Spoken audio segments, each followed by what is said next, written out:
Blockchain. Blockchain is the technology of the future.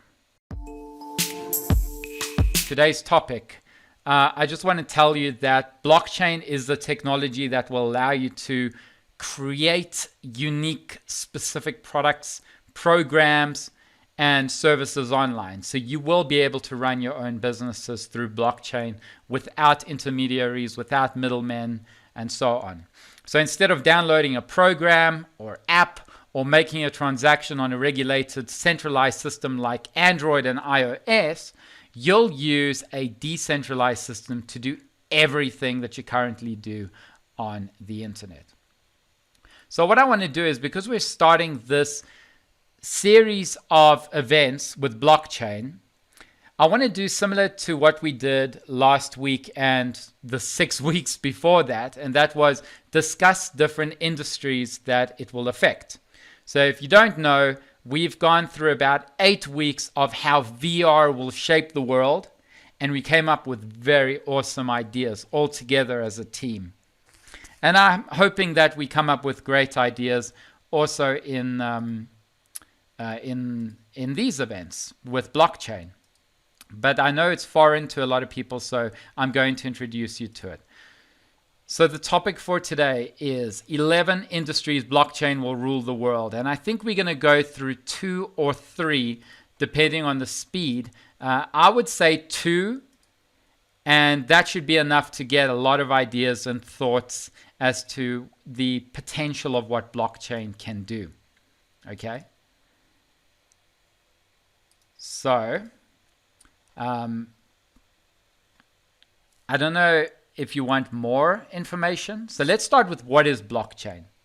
Blockchain is one continuous digital ledger of records and transactions which are organized, verified, and positioned right next to each other in a form of blocks. And they're linking to a permanent and transparent change of other blocks. So basically, you request a transaction, then the block that represents the transaction is put into the blockchain for verification. The block is sent to all of the computers and parties in the network. The network of computers then verifies and approves and says, yep, perfectly compatible. And then the block is added to the existing and permanent blockchain, and the transaction is complete, whatever you want to achieve. So we're going to go through a few industries today, and I want to start off with, let's see, what is it? Voting. How will blockchain rule the world when it comes to voting?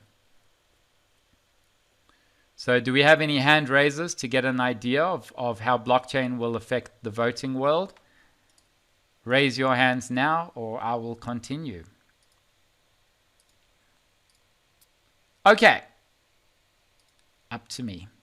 So voting. So blockchain and online voting may one day be the main platform where everyone can take part. Think about it. No more standing in lines, casting votes to a local authority in the hopes that your vote will be counted. So having a decentralized system for voting can result in a number of opportunities, for example, or benefits. The first one is that there'll be no voter manipulation and fraud. Second thing is that there will be one vote per identity. So you'll have your own little block in the blockchain counting your vote. We then have, there'll be no external influence, so no intermediaries, no one that's going to interrupt in the process, extra costs involved. So we don't need to worry about money that's just going to be distributed in ways that we don't know where it's going. But the most important thing with the blockchain and voting is that the results will be within seconds.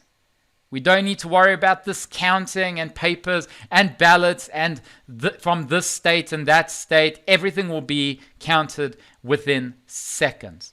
And so there'll be no foul play. So once a vote is added to the ledger, it cannot be tampered with. It cannot be removed, and it cannot be duplicated. Just like you can't tamper your Ethereum. you can't tamper your Bitcoin or any other cryptocurrency, because the blockchain, if you tamper one block, it means that you have to tamper all of the blocks on the blockchain in order to change something, which is pretty much impossible to do. Okay? And so having a blockchain based on an online voting platform where everything is updated in real time with full transparency, and it could soon be a reality for elections. So that's my thoughts on voting and blockchain. And now I do want to go around the room, and you can say, you can feel free to speak if you have ideas on blockchain, because the point here is not just to learn from my own thoughts, but also to build up conversations among others. So we are going to start with the brave one, Renee, who is left side. You have the opportunity to speak or pass. No. Okay, that's fine. Let's go to Seattle Coda. With a name like that, I'm sure you have a lot to say. And Assassin's Creed just popped in. Wow. Okay. Seattle Coda, what are your thoughts? Well, I just recently got into researching about blockchain and found it very interesting. And at first, I thought it was not going to be a very successful solution because of the amount of energy required to verify the transactions and increase the blockchain. But recently, I've learned about the proof of work is going to become proof of stake, Yes. which will allow people that have the cryptocurrency, which the biggest one right now is looking like Ethereum. The people that have the Ethereum will be able to verify the transactions, and they'll get rewarded for holding their stake and doing the work. So this is pretty interesting. I read that a lot of people doing proof of work right now are not very happy about it because they're going to be cut out on the profits of doing the current verifications. But I guess we'll have to see how this plays out. And then I've also read there's also a proof of authority where you won't have to be a stakeholder, but you will have to be an authorized person to verify the transactions. So I'm really curious to see how all this plays out over the next couple of years. And I appreciate you holding the event here for us. Awesome. Thank you. And also, just so you know, so the proof of work that Seattle Coda was talking about is the laborious task of using processing power and energy and your processing speed in order to mine for your cryptocurrencies, such as Bitcoin. And then the next type of cryptocurrency arrived, that was Ethereum, eventually Ethereum 2.0, and they incorporated something called proof of stake.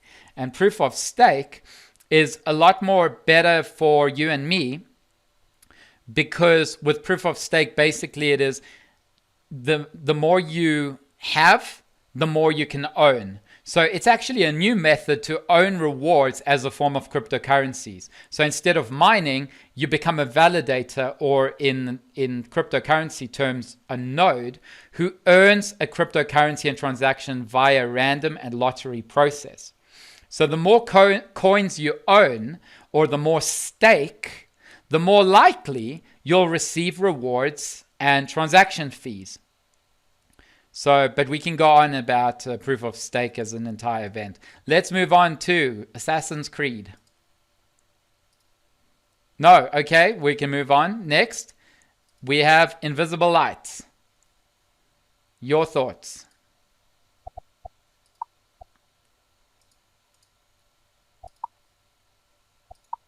Hello. Hello. Hi, we can hear you. Okay. Yeah. So one question I have is if it can really be made that easy that everybody who's eligible to vote just has to literally press a few buttons on a computer in order to vote, and the vote can be cast pretty much instantly. I don't know. I think that maybe there should be it should be a bit more difficult to vote, because if everybody who was eligible to vote voted, um, so like in ancient Greece and stuff, the first democracies and things, they would we have the first it was like only the ruling class could vote, and then it was only landowner could vote, and now it's all people above a certain age. Um, I just worry that if you have, I think in some countries the age is 16 to vote, in others it's 18. If every single 18-year-old actually voted at the same time, you could end up with pretty wild results. I don't know whether it would be good or bad for government in the long run, but it would certainly be a wild experiment, that's for sure. Yeah, that's my only thoughts. I think that there's going to be criteria with voting, especially when it comes to the government. So, for example, you'll need to reveal, there'll need to be a certain criteria, such as you'll need to show your ID. So you put your ID, and it's one ID per person, and then you need to verify how is it you, you know, what is it that gives you your identity, because anybody can get an ID number and try and false the system. But the thing is, Sure. this discussion isn't just, it's not about coming up with the perfect solutions, but like you bringing up the problem, which is good. And then we say, right, so now we need to separate it into identity, ages. So the ID will obviously tell what your age is. Verification as to what about where you Mm, live. It actually has a proof of residence for where you're voting. Maybe you'll only be mm. allowed to vote through blockchain in your own form of residence. You know. Sure. So yeah, those are I have some. one other thing to add. Yes. So when we go and vote at the moment, we're supposed to go to vote in a polling station um, in most countries in the world. I know we're in a pandemic at the moment, so a lot of places that are having voting are doing it through other methods. Um, but one of the reasons why you're supposed to go in person and you go and stand in a cubicle is so there's nobody looking over your shoulder, whispering in your ear, telling you what to do. If you had it all on computer, then you could find yourself in a situation where, so you have a classroom full of 30 kids, or sorry, a university full of 30 kids in the computer room, all voting at the same time, and there's all this peer pressure and teachers looking over you, or it could be your parents looking over you or your friends. If you're actually separated, then you have to actually make that decision on your own. So that there would be a potential problem there as well with uh, people literally influencing other people. Because they're not in a safe space, so to speak. They're an environment where they can be manipulated. Excellent That's another thoughts. problem I Excellent see. thoughts. It Yeah. yeah. Maybe it will be to making ballots, going to ballots, and then making your vote through the blockchain. Let's go to Martin. Martin, how will blockchain rule the world when it comes to voting?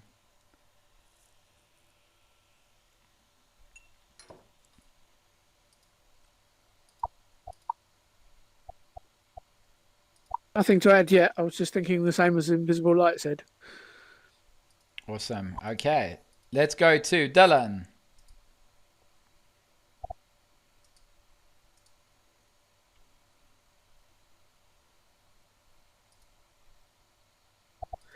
I think this is an interesting topic because Estonia has actually experimented with e-voting in their municipal elections, and it was peer-to-peer, but it wasn't very successful because Estonia used to be a part of Russia, and the big concern with all these Western elections is that Russia is constantly trying to interfere, but so far they haven't had any success. You know, they had success with the Estonian peer-to-peer technology, but so far they haven't had any success with the blockchain because, as you said, you would have to hack all these computers at the same time really quickly, and it's impossible. But I thought it was interesting what Invisible Light said, because to me, Switzerland is the most democratic country in the world, and when you have everybody voting, they have things like banning face coverings, but at the same time, for women, banning the burqa. But at the same time, I think it's a good thing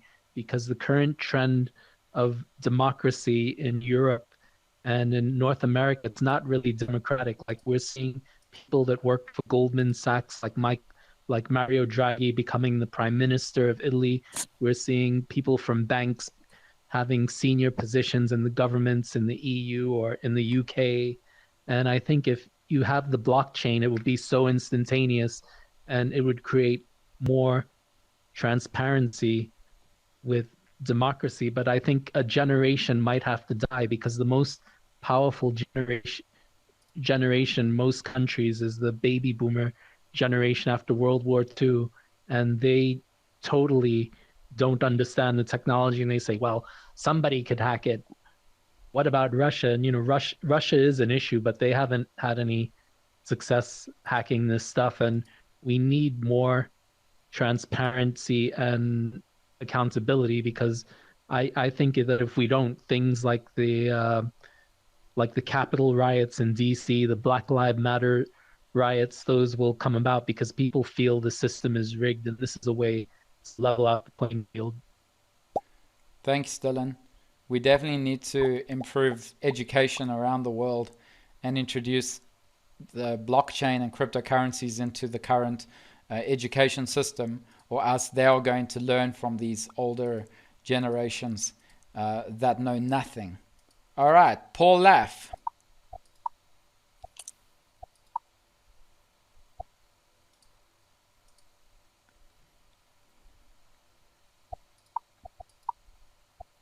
I haven't got really much to add. I was going to research it, but I fell asleep during all the lectures I was due to listen to.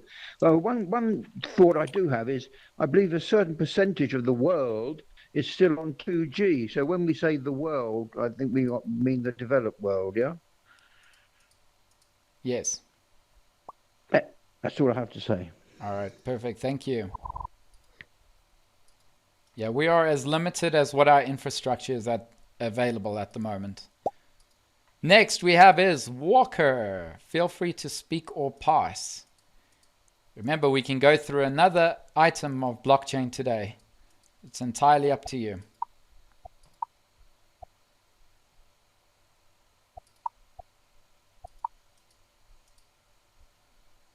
I'll actually pass. I was just curious. I wanted to listen. All good. All right.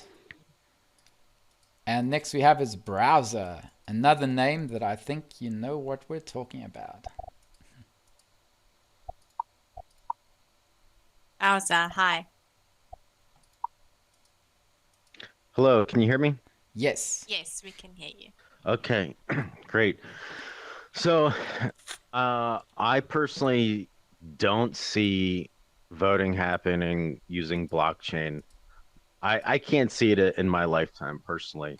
There's just too many questions surrounding how you would actually do it. I'm in the United States, and you were talking about you get an ID card or something like that. Well, there are many states here that are have laws saying that you don't have to show your ID card, that it's voter suppression, it's racist to have people have to present an ID because some people aren't able to get to the DMV office to apply because they don't have money or they can't get a ride or whatever. So they say, okay, it's racist and all this stuff if you can't get an ID.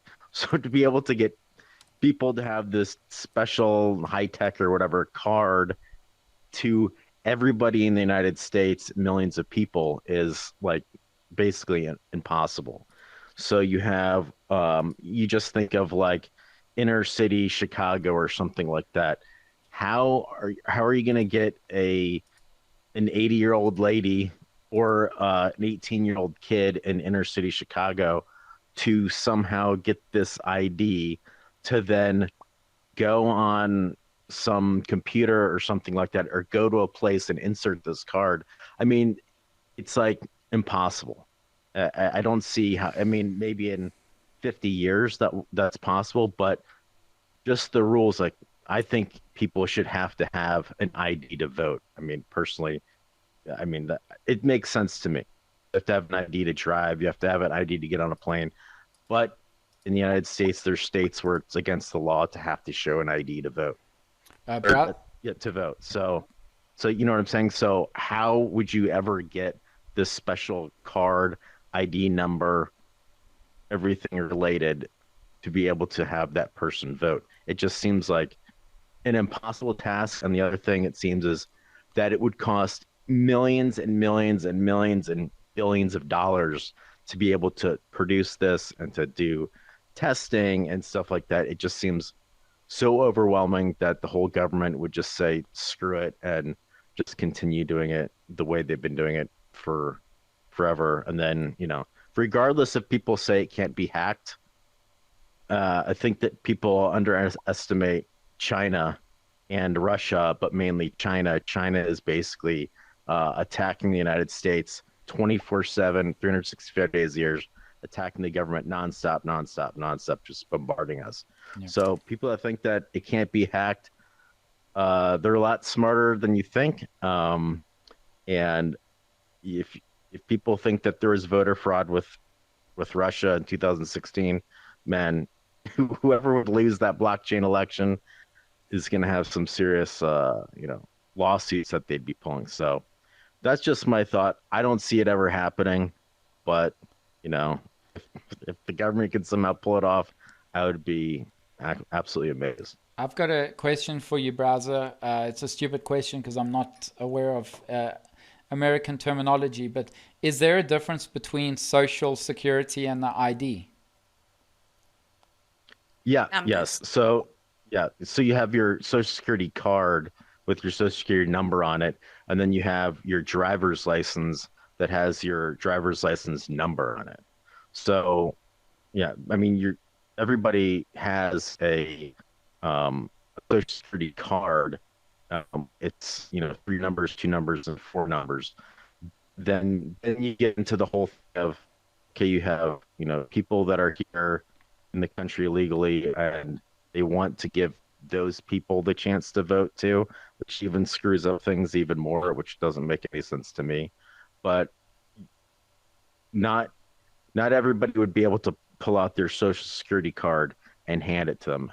I'd say 20% of the country has no idea where their social security card even is. Okay. And those things can be forged too. So I don't know, maybe link it up to your fingerprint or something. So yeah, so I think Magic word.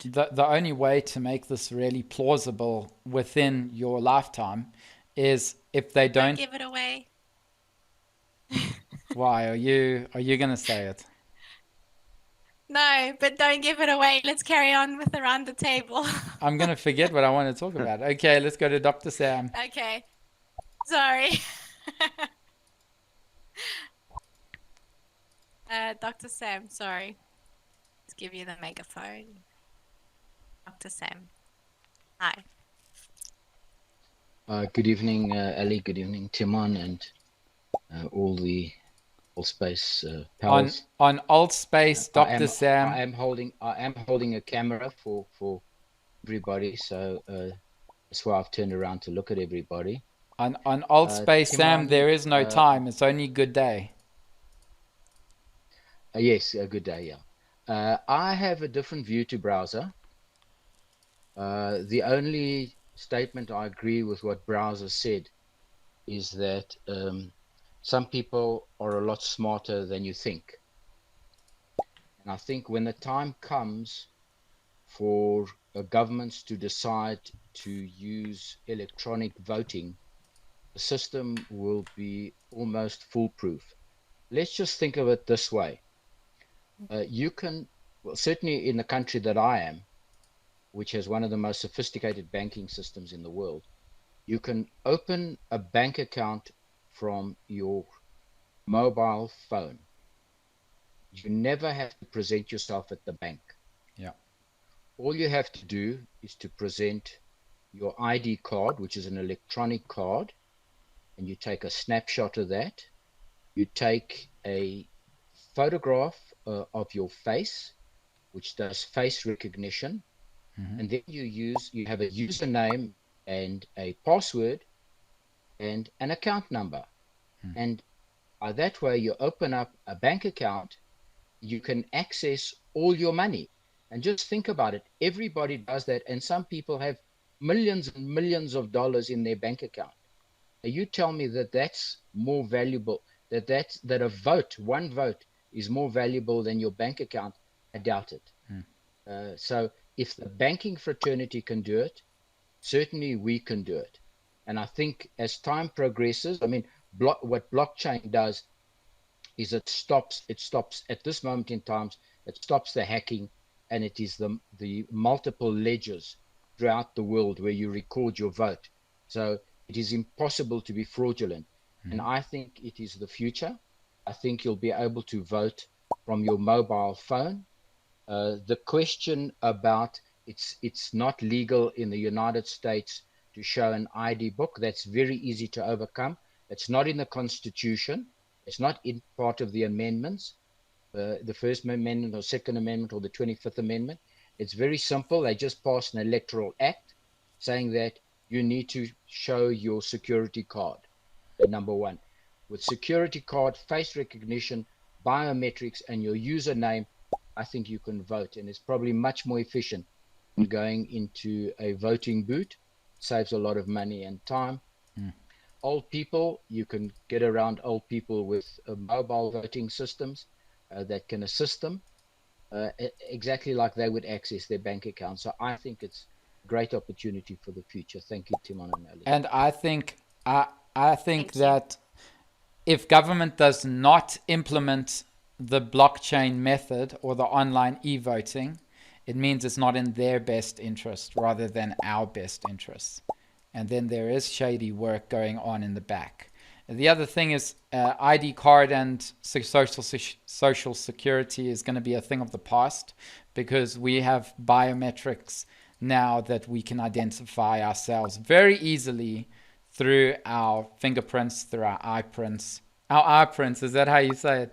Through our eyes. Ali. Or through our faces. Okay, let's go to Azi. Do you say eye prints, Azi? Well, I'm asking Russian.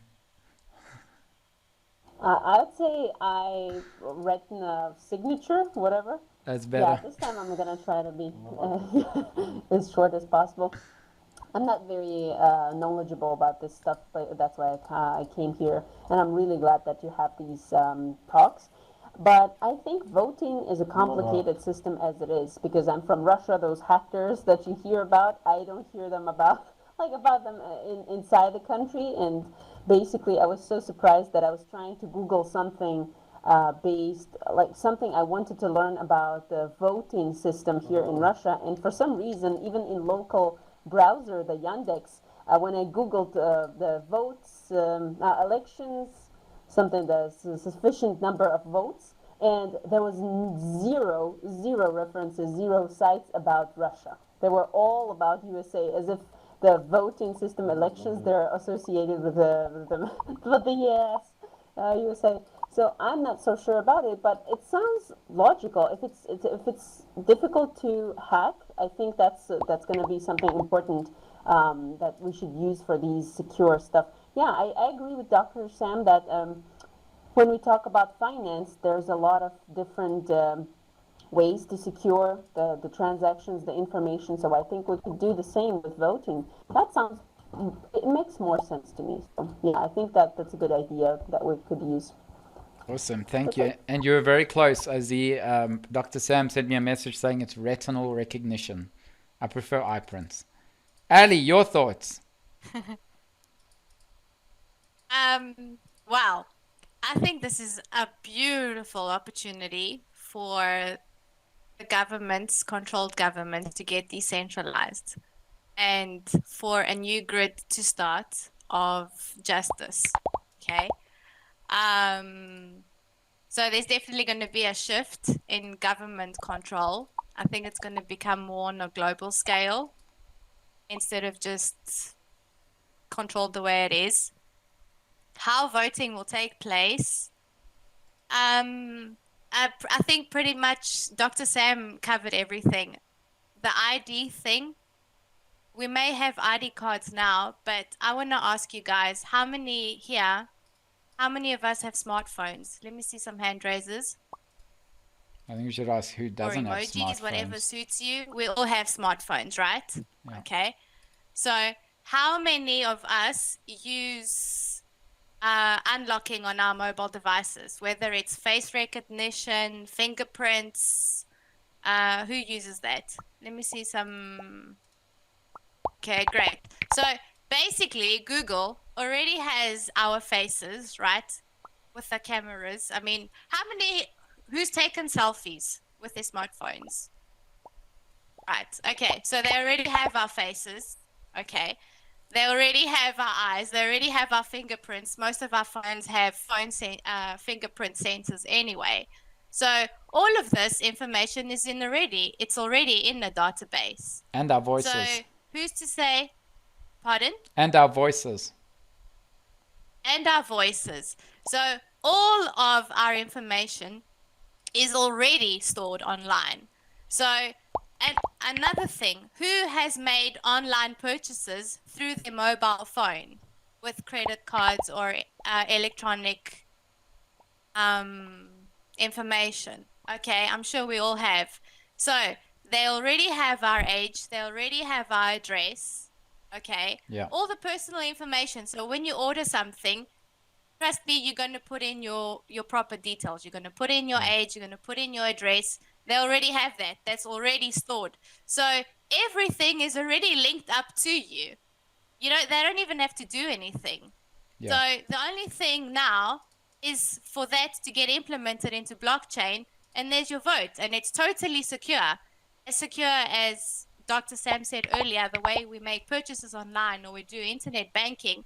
Who's to say about the voting? And the voting, I mean, every device that we use has a camera. When we are voting, that camera can be active so they can make sure that nobody else is around you and no one else is influencing you at that moment. It's so easy to see that. As for the voting, they can start the voting at a specific time. It's just an algorithm. It's a program. So voting will start today at 7 o'clock. But like Tim said, which I think was vital, if governments decide not to shift into blockchain with regards to voting, it really is a point to think about. Mm-hmm. If it's for our best interest or theirs. Exactly. But I see this as a beautiful opportunity. I mean, they already have all our details. We already have electronic identities, whether we are aware of it or not. I'm just making it aware.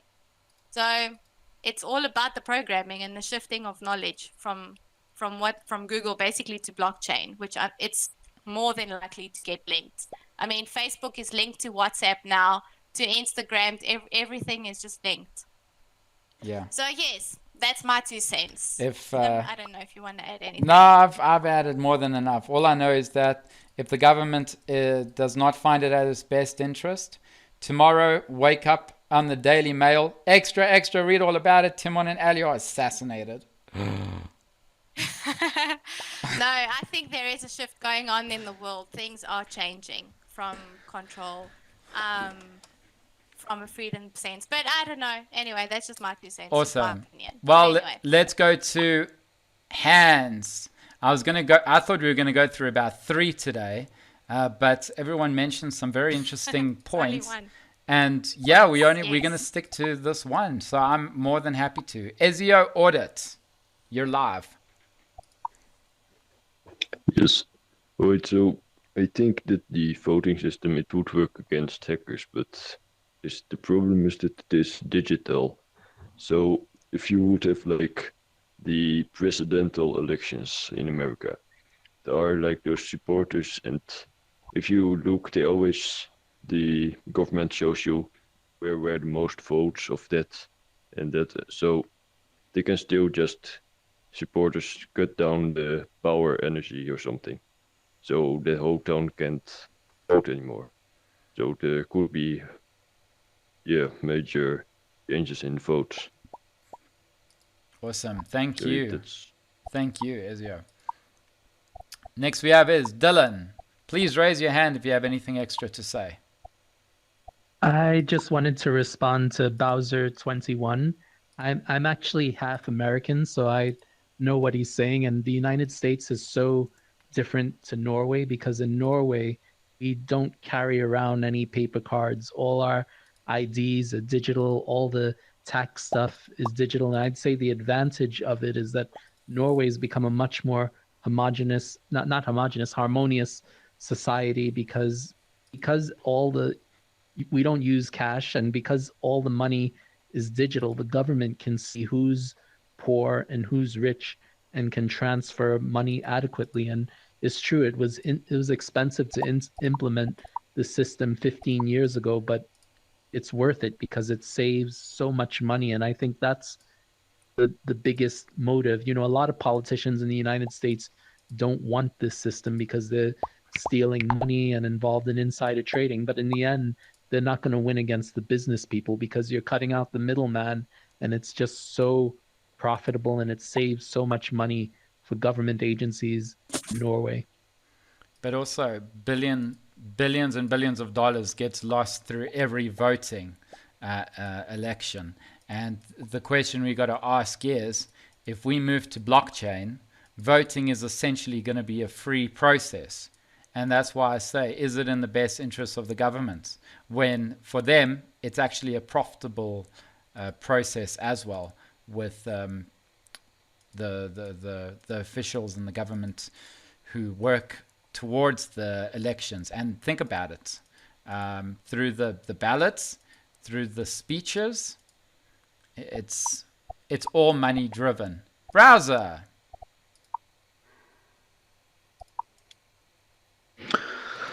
Okay, so I'm going to be the Debbie Downer on this one again. Yes, we I need feel like one. every time I'm here, I just have the negative view towards the whole thing.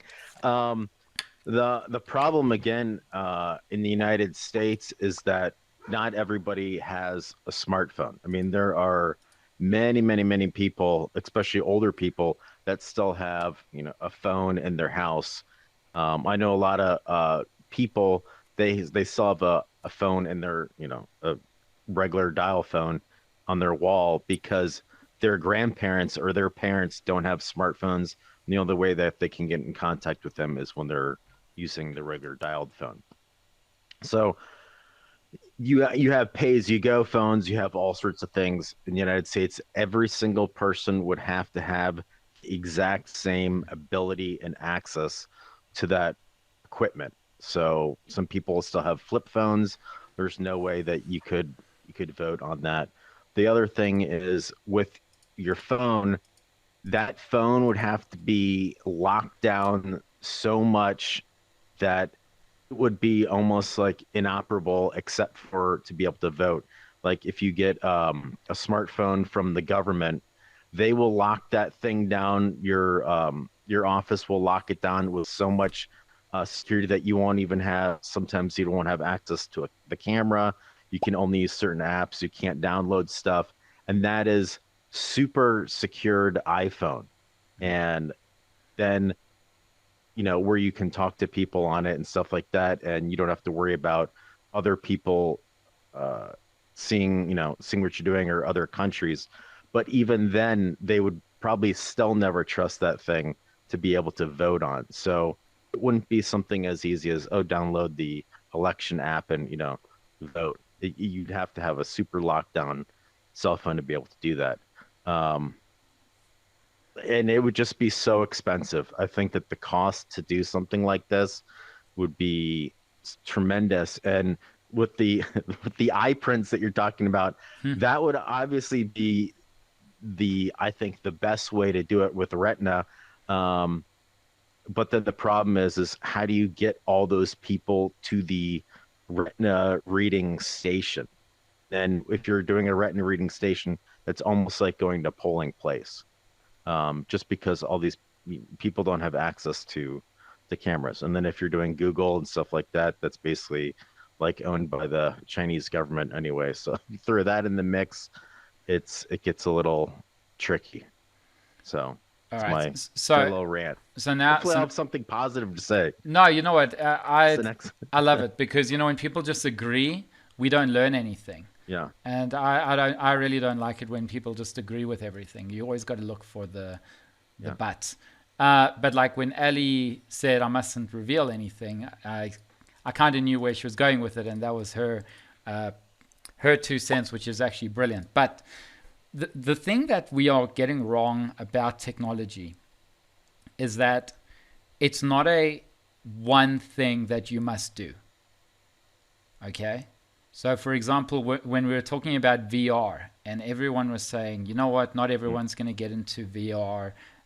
Minority are going to adapt. It's too expensive. And it's like, yes, it's true. But some of them are going to get into VR. Some of them are going to get into AR. And some of them are going to get into MX. And others are going to get into MR. And we have a huge amount of options. So even here in South Africa, pretty much 1 in 4 average of, blue collar workers, they don't have smartphones, 100%. They've got their brick phones, and it's not because they can't afford it, but because they haven't adapted to the technology.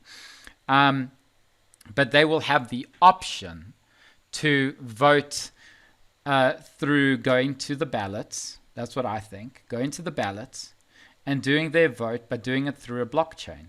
So they don't need to be at home. They can choose. And that's the thing that, who's this? Browser, is that it's not going to be a one thing only.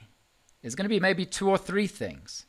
And the people that can't afford it or don't have smartphones, they're going to go to the government houses and vote. But they're going to be doing it through the blockchain if the government finds that it's the best thing for the country. And they have to adapt, because this ballots thing, we're getting votes stolen. We're getting votes thrown into the garbage. The system manipulated is archaic. There's huge manipulation, huge corruption. We don't even know if things are certified and verified.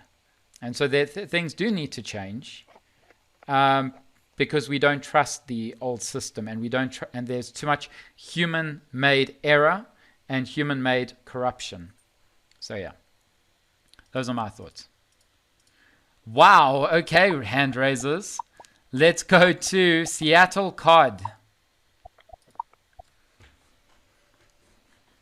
There you go. Hi. Okay, my thoughts on this were all right, you're gonna have and we lost you. You're gonna have to mute and unmute yourself. We're gonna give it to you again. This is a old space issue at the moment. Okay, can you hear me now? Yes. Yes. Okay, I think there could be a bifurcation in the voting system where some states are more progressive, or they'll adopt blockchain sooner because there's all the states' rights. And when I'm thinking about, you fly somewhere, there is a registration process that you could use Clear to be able to travel faster, get on the plane faster. And then the last time I flew in internationally, I just used my fingerprint for biometrics to enter immigration. I didn't have to pull out any documents or anything. So wow. I think it could be a slow process where many states try to adopt it, and then some states could say, okay, you have the option to go either way until it becomes a standard for the state. So that's just my thoughts. Perfect. Thank you, Seattle. Great thoughts. I just wanted to add something. So I remember mobile phones came out when I was in high school, right? So that was, oh my gosh, how many years ago? 20 years ago, right? Okay. So if not a little bit longer. So not everybody has a smartphone, but even the underdeveloped countries most of them do have mobile phones. So at that point, 20 years ago, technology had just started, and yet 20 years later, a major part of the population have mobile phones. So technology has progressed and is progressing into different things, and the more, from an economic point of view, the more demand and the more production there is, the price tends to go down. And I think things are moving at a quicker rate where things are expensive now, VR, but whereas in the past it could have taken 5 years for the price to drop, maybe now it's going to take 2 years because technology and production is progressing at such a fast rate. So maybe this technology might not take as long as we think it might Yeah, because of, it's I don't know if I'm exponential. making any sense. Yeah, I'm it's trying to it's talk it's economics it's over here, exponential. and I'm trying to Technology is trying to exponential. be as simple as I can. Because we 100%. already have the technology and the production that they are producing at, so Yeah. it's just getting cheaper quicker. Yeah. Look, And smartphones are. what you said earlier with VR and all the things, all the different types of technologies, those might even be integrated into one at some point. I don't know. I'm just saying. That's, yeah, true. Absolutely. Mixed reality. But the thing is, the problem, Ali, is that it's not about the affordability, but rather the adaptability. So Yes, the definitely. very old generation are not looking to change. That whole, you can't teach old dog new tricks. I mean, look, it doesn't apply to everybody, but some of them are stagnant. And then the older Yeah, no, generation definitely. will die. And then the younger generation that aren't adapting to technology, it's not that they can't afford it. It's that they don't have the sources, time, and effort to learn through, because they are highly intimidated, because they're just trying to get by in life through their survival, through food, shelter. And so they don't have the time to look at the phone. They get intimidated by those things. But that's all down to depending where they are. That's all down to education. Education. So let's go to Renee.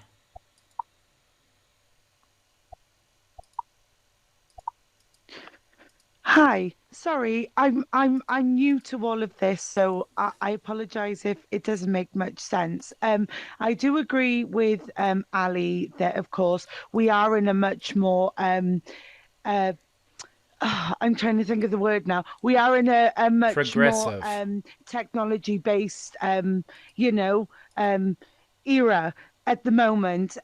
My view with accessibility when it comes to the older generation is they'll always have their own personal views of whether they want to vote or not, or if they agree with ballots not being messed with and things like that. But I think if they do go along with the blockchain, and they do have more biometric systems, to make it a lot more secure when it comes to identification. Accessibility is one thing that I think funding should be put into for more of the older generation, and maybe the generation, as you said, that are just trying to get by day. We have portable blood banks, we have portable libraries. Anything can be made portable, in all honesty. So I think accessibility um is a lot more. I'm so sorry, it's very late here. I'm trying to think of the word. The accessibility is a lot more doable these days, for everybody than I think a lot of the arguments kind of make is, yes, not everybody has their social security card or ID, but as you said, the eyeball fingerprint. I love it. If they did it with, as you said, eyeball fingerprint or your fingerprint recognition, that could be made available for everybody, and then made portable for the people that either struggle or don't have the technology to hand, like many of us do. I am sorry if I just rambled on, You but definitely didn't, Renee. You did a made perfect sense. job, perfect sense. Thank you very much for your thoughts. You should be very proud of yourself for even being in VR and adapting to these things. With regards to, okay, there's actually a saying, and that is technology is exponential, and technology is exponential, but humans are linear.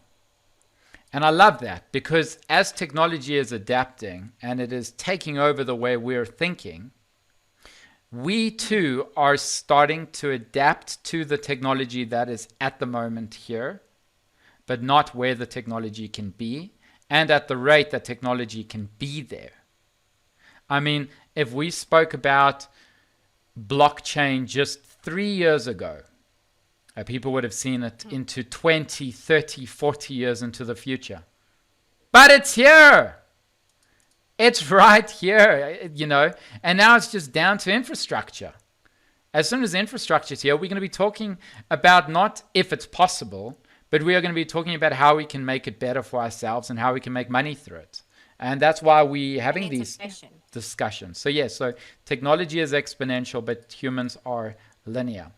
Let's go to Dr. Sam.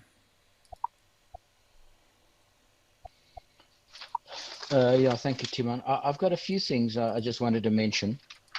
You made the point that technology is exponential.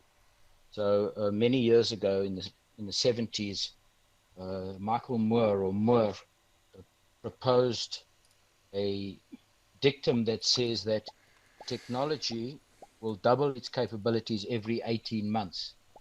And over the last 25 years, that has come true. So certainly within the next 18, 20 months, blockchain and anything related to blockchain will, of course, improve. I wanted to mention to Seattle that I have an ID card. I can go anywhere in Europe. I don't go through past a customs official. I go to a computer bank. I put my ID card in that computer bank. It does a facial recognition, does a retinal detection, and then it allows me into the country. And I can't think of any greater security breach than allowing somebody into the country without even being vetted by a human face or a human eye. So voting is certainly not even in that category.